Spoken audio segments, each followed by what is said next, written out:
Friends, आज मैं protein से रिलेटेड सारी इन्फॉर्मेशन देने वाली हूँ। तो आपसे एक रिक्वेस्ट है कि आप इस वीडियो को पूरा देखें ताकि प्रोटीन का कॉन्सेप्ट आपका क्लियर हो जाए।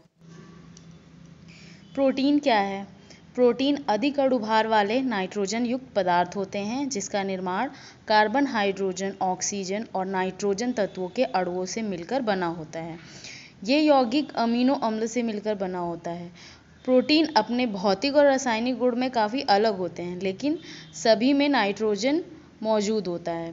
विभिन्न प्रकार के प्रोटीनों में गंधक, लोहा, तांबा, आयोडीन आदि भी थोड़ी मात्रा में मौजूद रहते हैं। ये पौधे और जंतुओं में अधिक मात्रा में पाए जाते हैं। क्या आप जानते हैं 1 ग्राम प्रोटीन से कितनी ऊर्जा प्राप्त होती है? तो 1 ग्राम प्रोटीन से 4.1 किलो कैलोरी ऊर्जा प्राप्त होती है।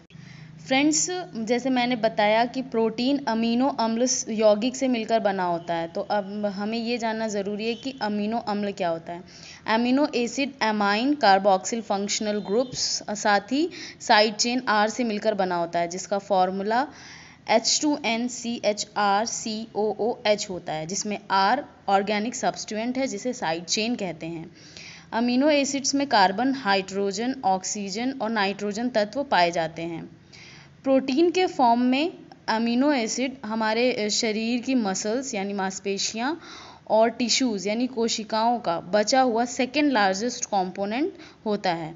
तो फर्स्ट कौन सा है? पानी यानी वाटर। प्रोटीन के सोर्सेज क्या हैं? हमें अपने भोजन में क्या शामिल करना चाहिए? दाल, पनीर, मछली, मांस, मूंगफली, गेहूं, रोटी, मटर, अंडा आदि। प्रोटीन लगभग सभी पौधों में थोड़ी बहुत मात्रा में मौजूद होते हैं, लेकिन बीन्स, दालें, मक्का और गेहूं, मूंगफली इन सब में प्रोटीन की सबसे अच्छी मात्रा होती है। और जंतु से प्राप्त जैसे मांस, मछली, अंडा, दूध आदि ये सब प्रोटीन के अच्छे स्रोत हैं।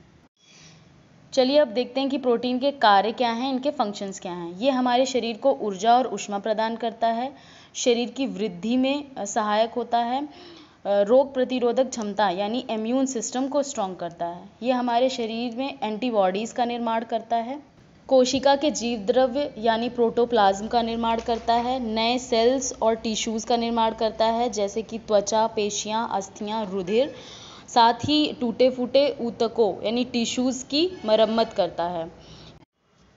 किसी अमीनो अम्ल से थायरॉक्सिन, इंसुलिन, एड्रेनालिन जैसे शरीर उपयोगी रासायनिक पदार्थ यानी हार्मोन्स बनते हैं। किसी अमीनो अम्ल से रोग निरोधी पदार्थ इम्यून सब्सटेंसेस भी बनते हैं। ये पदार्थ शरीर में रोगजनक जीवाणुओं की रोकथाम में सहायता करते हैं। आइए जानते हैं कि प्रोटीन की कमी से होने वाले रोग कौन से होते हैं। क्वाशियोरकर, मारस्मस, ये दोनों ही बच्चों में होते हैं। क्वाशियोरकर, इसे एडेमेटस मैलन्यूट्रिशन भी कहते हैं। ये 1 से 5 साल तक के बच्चों में होते हैं। आइए इसके लक्षण देख लेते हैं।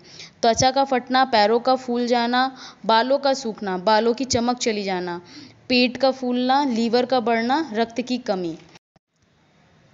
मैरस्मस, ये भी एक प्रकार का मेल न्यूट्रिशन है जो बहुत ही सीवियर हो जाता है। ये ज़्यादातर 1 से 2 वर्ष के बच्चों में पाया जाता है। इसके लक्षण सारे क्वाशियोरकर के ही होते हैं। साथ ही शरीर की मांसपेशियां कमज़ोर हो जाती हैं, शरीर पर ढीलापन आ जाता है, बच्चा बहुत ही दुबला हो जाता है। अब थोड़ा प्रोटीन की अधिकता से होने वाले रोग को भी जान लेते हैं।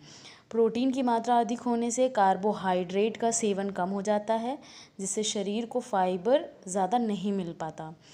दूसरा, प्रोटीन की मात्रा अधिक होने से शरीर में कोलेस्ट्रॉल का लेवल बढ़ जाता है, जिससे कैंसर और स्ट्रोक होने की संभावना होती है। हमें डेली प्रोटीन की कितनी मात्रा की आवश्यकता होती है?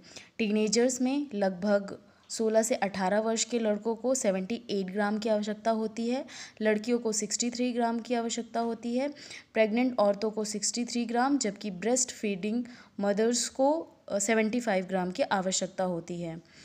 आई होप ये इन्फॉर्मेशन आपको यूज़फुल लगा हो। अगर आपने अभी तक मेरे चैनल को सब्सक्राइब नहीं किया है तो do subscribe, like, share and comment below और नोटिफिकेशन बेल को प्रेस करना ना भूलें ताकि इसी तरह की इन्फॉर्मेटिव वीडियोज़ का अपडेट आपको टाइम टू टाइम मिल सके। Thanks for watching.